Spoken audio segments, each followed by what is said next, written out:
Hi guys, మేము ఈరోజు chicken 65 చేసుకున్నాము. దానికని చెప్పేసి ఒక హాఫ్ కిలో చికెన్ తీసుకొని శుభ్రంగా కడిగేసుకొని దాంట్లో కొంచెం అంత ఉప్పు వేసుకొని కొద్దిగా ఒక 2 స్పూన్ల పోయిన బియ్యం పిండి యాడ్ చేసుకొని 2 స్పూన్లు మైదా యాడ్ చేసుకున్నా. మీరు కావాలంటే ఎగ్గు కూడా యాడ్ చేసుకోవచ్చు. బాగా బీట్ చేసుకొని ఎగ్గు కూడా వేసేసుకొని ఇప్పుడే కలిపేసుకోవచ్చు.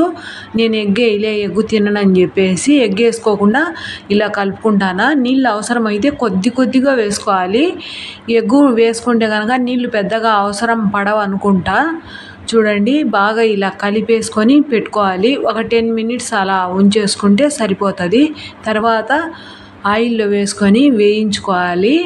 వీటన్నింటిని ముక్కలనంటేను ఇలా బాగా కలుపుకోవాలి. బాగా ముక్కలకు పట్టేటట్టుగా కలిపేసుకుంటే కనుక మైదా బియ్యం పిండి 2 ఇలా కలుపుకున్న తర్వాత నూనెలో వేసుకొని బాగా డీప్ ఫ్రై చేసుకోవాలి. బాగా ముక్కలు కరకరలాడుతూ వేయించుకోవాలి. చూడండి, బ్రౌన్ కలర్ వచ్చేంత వరకు వేయించుకున్నా నేను.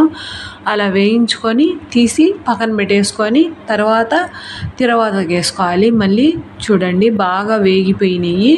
తిప్పుకుంటా వేయించుకోవాలి. నేను తిప్పిన ఆ క్లిప్పు పెట్టలే, అందుకని చెప్పేసి మీరు తిప్పుకోండి అని చెప్తాను. తిప్పి ఇలా బ్రౌన్ కలర్ వచ్చేంత వరకు వేయించుకొని అన్ని ముక్కల్ని తిరవాతకి వేసుకోవడమే. ఒక ప్యాన్ పెట్టేసుకొని దాంట్లో సగం నెయ్యి సగం ఆయిల్ వేసుకున్నా నేను. వేసేసుకొని దాంట్లో కొన్ని అల్లం తెల్లగడ్డలు సన్న ముక్కలుగా కట్ చేసుకొని వేసుకున్నా. చూడండి, ఇలా సన్న ముక్కలుగా అన్నీ సన్న ముక్కలుగానే. పచ్చిమిర్చి ఒక 3 కట్ చేసుకున్నా, సన్న ముక్కలే. కరివేపాకు వేసుకున్నా కొంచెం అంతా. ఆనియన్ కూడా ఒక పెద్ద ఆనియన్ సన్న ముక్కలుగాని కట్ చేసుకొని వేసేసుకున్నా. చూడండి, ఇలా కొద్దిగా ఉప్పు వేసుకున్నా. ముందు మనం ఆల్రెడీ చికెన్లో ఉప్పు వేసుకున్నాం కాబట్టి దీంట్లో కొంచెం వేసుకుంటే సరిపోతుంది. తర్వాత పసుపు, తర్వాత కారం. ఇది బాగా అలా వేయించుకున్న తర్వాత ఆనియన్ కొద్దిగా వేగిన తర్వాత ఇంకా అన్నీ వేసేసుకోవాలి. ఫస్ట్ ధనియాల పొడి వేసిన, మళ్ళీ తర్వాత జీలకర్ర వేయించుకొని కొంచెం పొడి వేసుకోవాలి.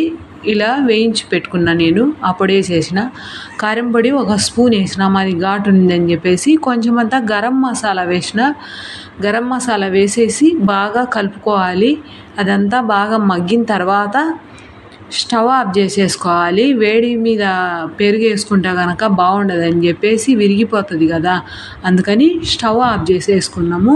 కొద్దిగా చల్లారిన తర్వాత పెరుగు ఒక 2 టేబుల్ స్పూన్లకు పైనే వేసేసుకున్నా. పెరుగు వేసుకొని అంతా బాగా కలుపుకోవాలి.